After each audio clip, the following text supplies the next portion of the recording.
princípio, Deus criou os céus e a terra era sem forma e vazia. Havia trevas sobre a face do abismo, e o Espírito de Deus pairava por sobre as águas. E disse Deus: haja luz, e houve luz. E viu Deus que a luz era boa, e Deus fez separação entre a luz e as trevas.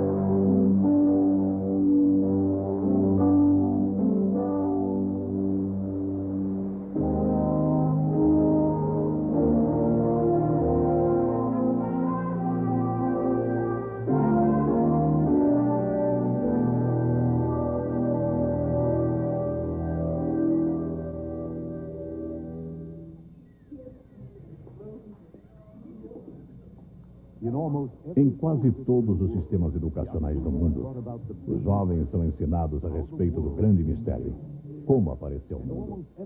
Em quase todo lugar, a história é a mesma. O professor diz: lentamente, durante milhões e milhões de anos, tudo aconteceu por acaso. A evolução fez isso. Enormes períodos de tempo e o acaso fez as coisas acontecerem. Alguns professores, porém, ensinam uma história diferente. Eles ainda consideram a criação como algo feito por uma inteligência extraterrena, a qual chamam de Deus, uma possibilidade científica. Nesses programas, você conhecerá um britânico brilhante, o professor Arthur Wilder Smith, um dos poucos cientistas do mundo que já recebeu 3 doutorados. Ele já publicou mais de 60 livros e artigos científicos, não só na área do debate criação versus evolução, mas também na sua área da ciência, que é a bioquímica. O professor Wilder Smith vive na Suíça há muitos anos e é uma das autoridades mais respeitadas na Europa na controvérsia sobre criação e evolução. Vamos dar uma olhada no mundo ao nosso redor. Vamos para a Suíça com o professor Wilder Smith e outros cientistas altamente qualificados e vamos examinar as evidências, os fatos da natureza. Bem, há 2 modelos principais que são usados para explicar a origem do cosmos, do sistema solar, da biologia e dos elementos até chegar ao homem. O primeiro modelo usado é conhecido como o modelo da criação. Este ensina que os elementos, o homem e toda a biologia foram criados através do conceito de Deus. E que ele criou num período curto de tempo, significando que a Terra é relativamente nova. Esse é o modelo criacionista. O segundo modelo é conhecido como o modelo evolucionista e presume que os elementos, o cosmos, a biologia e o homem se desenvolveram durante milhões e milhões de anos lentamente, espontaneamente, por acaso, e que esse princípio evolucionário é o princípio por trás da biologia dos elementos em tóton. Isso é conhecido como modelo evolucionista. Vamos agora, nesta série de vídeos, dar uma olhada nos 2 modelos e ver em qual modelo as provas se encaixam melhor.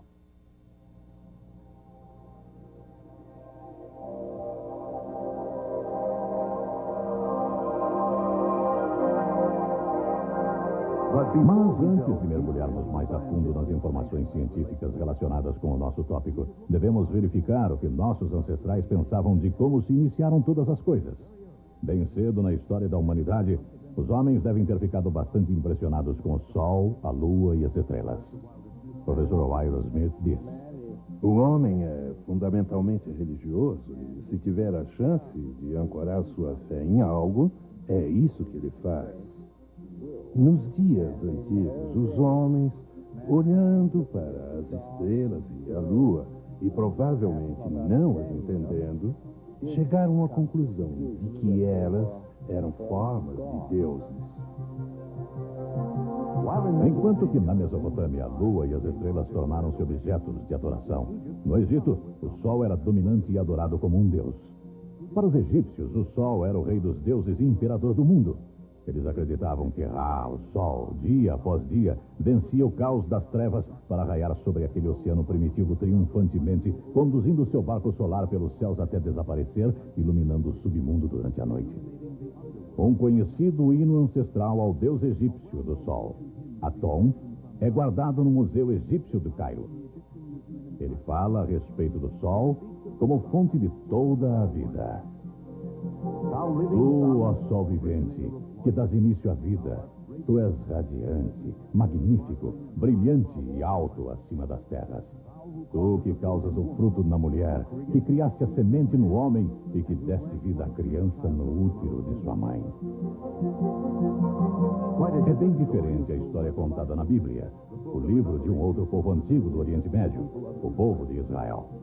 A Bíblia diz que só há um Deus, Criador do céu e da terra, e, portanto, Criador também do sol. Deus é a fonte de luz e vida. E o sol, a lua e as estrelas são somente portadores de luz, indicadores do tempo e das estações. A descrição bíblica é completamente diferente de todas as histórias da origem do mundo. E, como muitos cientistas hoje acreditam, historicamente ela é de completa confiança. É um relato sóbrio de como esse maravilhoso mundo apareceu. O Velho Testamento compara o número de estrelas aos grãos de areia nas praias. O surpreendente é que essas palavras foram escritas quando os antigos astrônomos achavam saber exatamente quantas estrelas existiam. Só alguns milhares. Era tudo o que podiam ver a olho nu. Como poderiam saber esses escritores bíblicos, mesmo milhares de anos antes de Galileu apontar seu telescópio astronômico para o céu em 1609, que as estrelas são literalmente incontáveis? Galileu ficou pasmo pelo que viu. Nenhum homem poderia começar a estimar com precisão o número das estrelas no universo.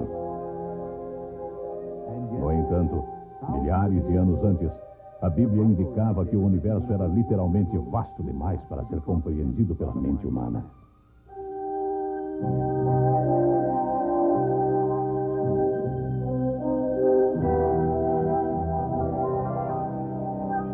Para nós, vivendo no século XX, o Sol é uma fonte de energia importante.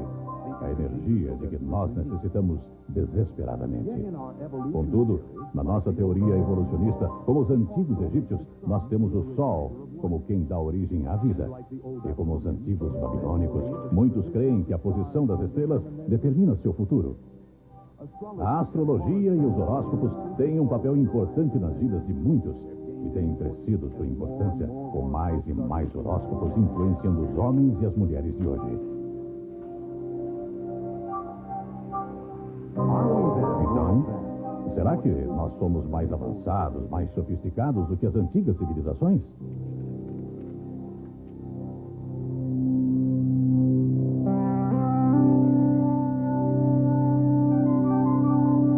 Em nosso século, a ciência e a tecnologia dominam nossas vidas. Temos explorado a incrível vastidão do espaço que nos cerca. Aterrissamos na Lua e colocamos postos de observação em Marte. Mesmo que a pesquisa espacial só tenha conseguido engatinhar por alguns metros, nosso conhecimento tem aumentado rapidamente nos últimos anos. Porém, quanto mais sabemos e descobrimos, mais urgente se torna conhecer as respostas e perguntas como: de que maneira aconteceu tudo? De onde viemos? Somos nós produtos de um criador inteligente? Ou é a evolução, o mero acaso, nosso pai verdadeiro? A objeção comum proposta contra o modelo criacionista é que ela supostamente não seja científica. Dizem: se você oferece um Deus para explicar a origem da energia, da matéria e da vida, você está oferecendo algo que não dá para examinar num laboratório. Bem, nós não podemos examinar Deus num laboratório, e isso realmente é verdade. Mas mesmo que não possamos examinar Deus, o modelo criacionista pode ser examinado em laboratório e tem se provado correto, porque se o homem fizer o papel de um criador, ele pode, ou provavelmente, irá criar algumas formas de vida simples no decorrer dos próximos anos, possivelmente. Vejamos, o segundo modelo evolucionista diz que para produzir a vida não é necessário supor nada que não seja ou matéria ou energia. Ora, essa afirmação não é científica. Sabemos muito bem que se deixarmos a matéria sem pôr a mão, ela não se organiza sozinha, não importa o quanto tenham se esforçado nos últimos anos para provar isso. O que realmente precisamos, todas as vezes que queremos vida, é injetar informações vindas de um ser inteligente na matéria, seja este ser Deus ou homem. Portanto, o segundo modelo não se encaixa tão bem como o primeiro modelo, o da criação, com os fatos científicos conforme os conhecemos. Por que o professor Wilder Smith está tão convicto de que a evolução nunca poderia ter acontecido? A resposta é bem simples. Tomemos o exemplo dos arranha-céus de Nova York. Para construir esses prédios enormes, você precisa de um plano. Engenheiros e arquitetos fizeram cálculos complicados para construí-los de maneira que as pessoas possam morar e trabalhar neles com segurança. É claro que ninguém tem a ilusão que esses prédios vão durar eternamente. Tudo na natureza obedece às suas leis imutáveis. A segunda lei da termodinâmica diz que, eventualmente, tudo irá cair e se desintegrar. Nada é eterno. Tudo muda e o caos aumenta. Isso não se aplica somente às coisas que construímos, mas também à natureza. Os processos químicos que mantêm a vida de nossos corpos tornam-se menos eficientes à medida que envelhecemos. Já estamos acostumados com essa lei universal. Um relógio perde a corda. Um carro enferruja. Deixados à vontade, todas as composições químicas tendem a se desfazerem, dividindo-se em matérias mais simples ao invés de se tornarem mais complexas. Para o conhecido evolucionista Isaac Asimov, esse problema de caos progressivo tem se tornado a inspiração para uma história de ficção científica. Asimov, escrevendo em Nova York a maioria de seus 200 livros de ciência e ficção científica, conta por que tudo na natureza regride até chegar ao caos. A segunda lei da termodinâmica afirma que a quantidade de força de trabalho disponível que se pode extrair da energia do universo está constantemente diminuindo. Se você tiver bastante energia em um local em grande intensidade, para que você possa ter uma alta temperatura aqui e baixa temperatura ali, então você pode extrair dessa situação a força de trabalho. Quanto menor a diferença de temperatura, menor a força que se pode obter. Ora, de acordo com a segunda lei da termodinâmica, existe sempre uma tendência das áreas quentes se esfriarem e das áreas frias esquentarem, de forma que cada vez menos força de trabalho pode ser aproveitada. Até que, por fim, quando tudo está com uma só temperatura, é impossível aproveitar qualquer força, embora toda a energia ainda esteja ali. E isso é verdade para tudo em geral, para o universo inteiro.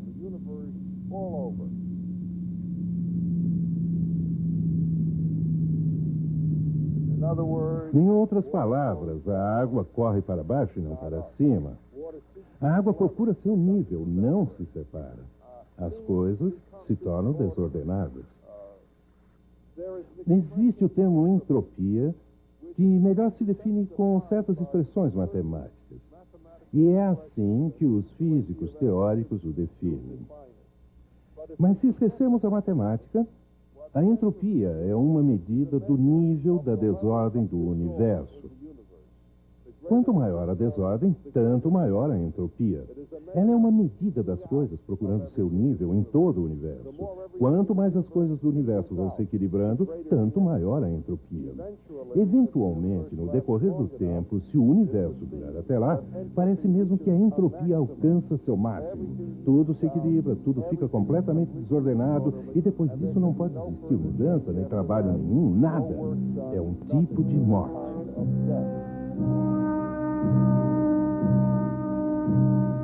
Os cientistas desconhecem qualquer exceção a essa lei.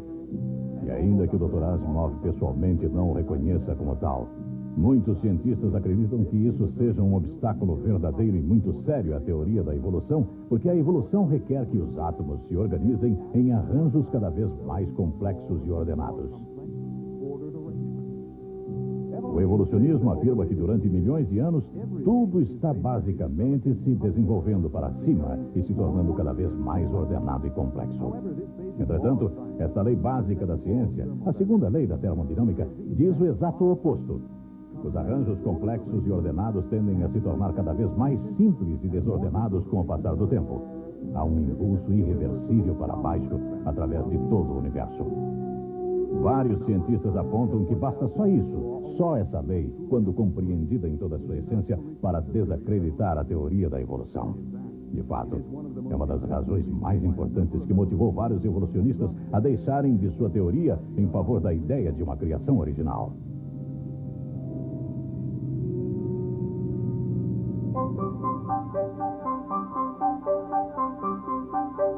Para explicar somente a origem do nosso sistema solar, pelo menos 23 diferentes teorias existem. Por que tantas? Porque nenhuma delas explica todos os dados. Nenhuma delas, a não ser a ideia de parecer que foi projetada, criada. O universo não parece ter a forma de algo que foi formado simplesmente por uma explosão e acidentes do acaso. O universo opera de acordo com leis precisas e funciona com ordem.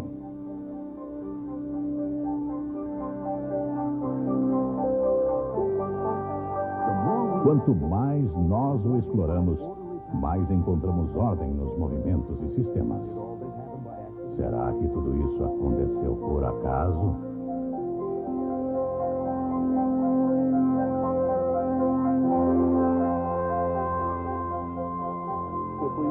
Se olhamos para o passado do universo, descobrimos que a entropia tem diminuído. Isso quer dizer que a desigualdade da energia está aumentando.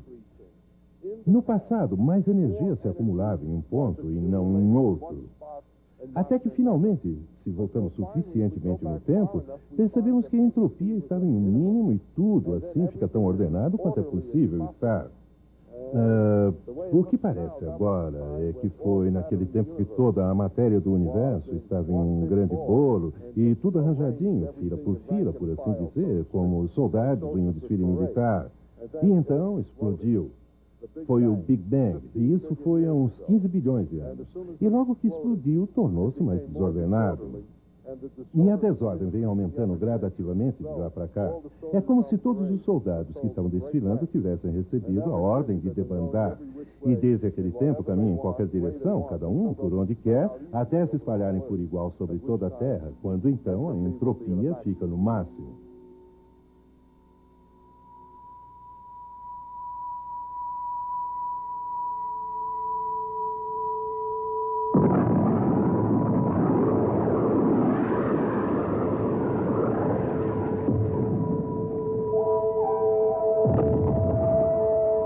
Será que um Big Bang consegue ser a explicação verdadeira de um universo tão complicado e altamente organizado como esse que conhecemos?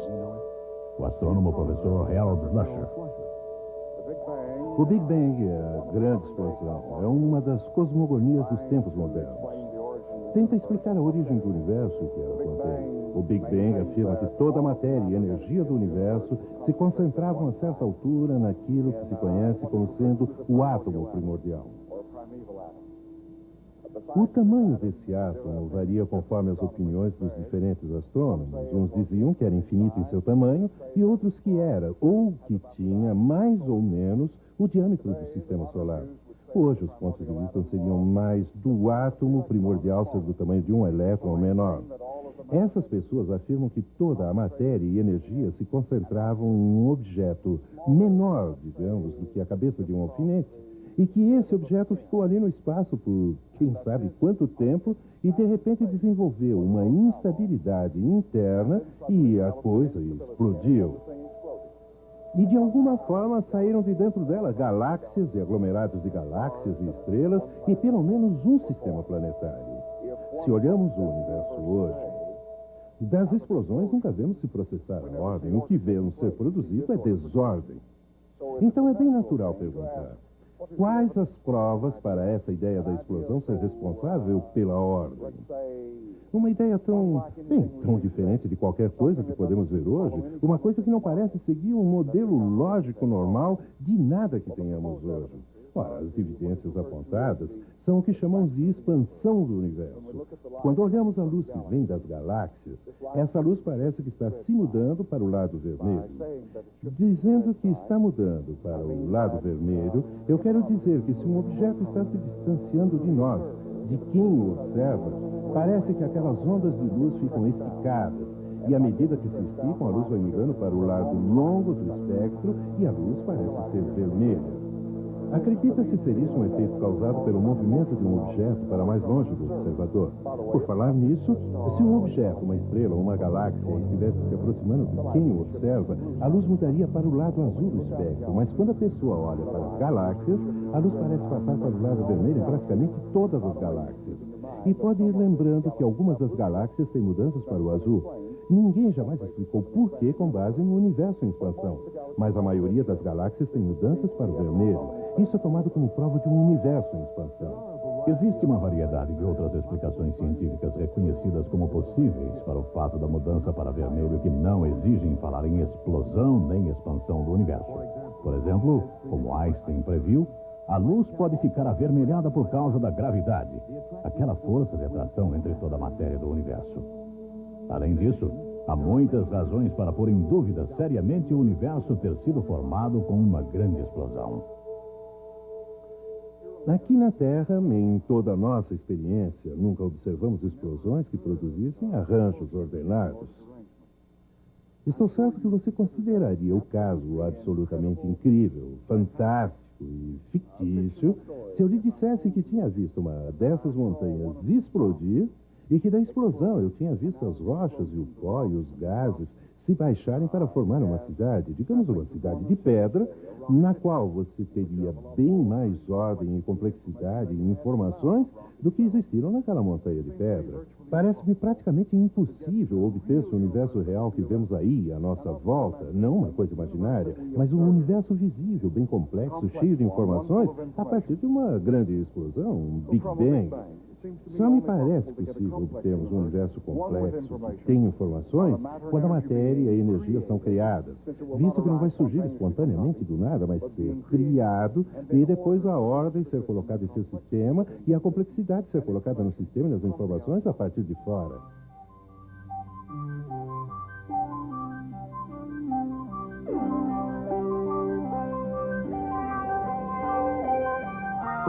Assim, para criar qualquer tipo de desenvolvimento ou organização complexa num sistema fechado, precisa-se de energia e informações vindas de fora.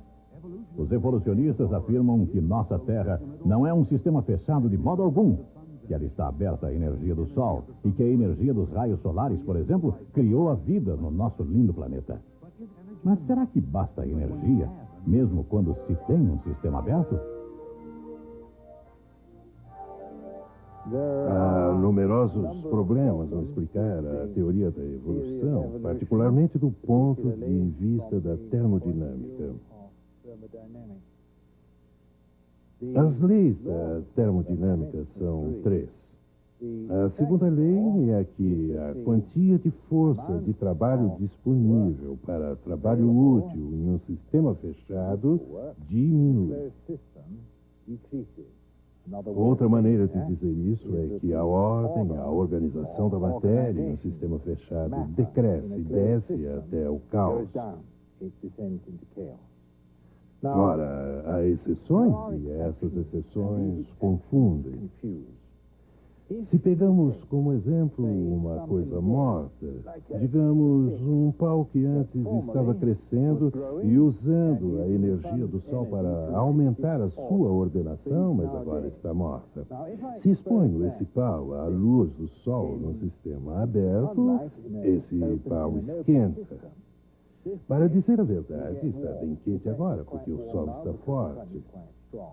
Isso significa que sua organização está diminuindo, sua entropia está crescendo. Isso no sistema aberto. Por que sua organização não aumenta? Deveria, de acordo com os postulados do evolucionismo. Se eu pego, por outro lado, não um pau morto, mas uma coisa que está viva, como esta orquídea bonitinha aqui, essa orquídea malhada, essa orquídea está absorvendo a energia do Sol do mesmo modo que o pau está absorvendo a energia do Sol. Mas a energia que cai nela, do Sol, pelas reações, está sendo usada para aumentar a ordem e crescer. A clorofila faz isso. Mas se eu mato essa orquídea, se eu apanho a flor e a deixo morrer, a energia do Sol cairia nela e ela ficaria mais quente e, portanto, mais desorganizada. Qual a diferença entre o pau que está morto e a orquídea que está viva? A diferença é que a orquídea tem o que a ciência chama de teleonomia ativa nela. É uma máquina que está capturando a energia para aumentar a organização. Esta máquina está morta e não está capturando energia para reduzir a desordem e aumentar a ordem. Aí está a diferença. De onde vem a teleonomia? A teleonomia, o princípio da ordenação, não reside na própria matéria, mas reside na vida. Onde há vida, há a teleonomia. E então, a energia solar pode ser recebida e fazer a coisa crescer. Isto é, aumenta sua organização. Eu, como cientista, devo, portanto, postular uma fonte de informações para suprir a teleonomia ou o know-how. Eu não encontro isso no universo. E presumo, portanto, que seja transcendente a esse universo. E eu mesmo creio num Deus vivo que fez isso. Creio que esse Deus que supriu essas informações revelou-se em forma de homem para que o homem pudesse entender. Somos feitos para compreender, somos homo sapiens. E se Deus nos fez para entender, eu quero entender e eu quero entender Deus. Mas só posso fazer isso se ele desce a minha frequência de onda, que é a frequência humana. E então eu creio que Deus se revelou na forma de Cristo e que nós podemos servi-lo e conhecê-lo em nossos corações como fonte do Logos de toda a informação necessária à feitura do universo e da própria vida.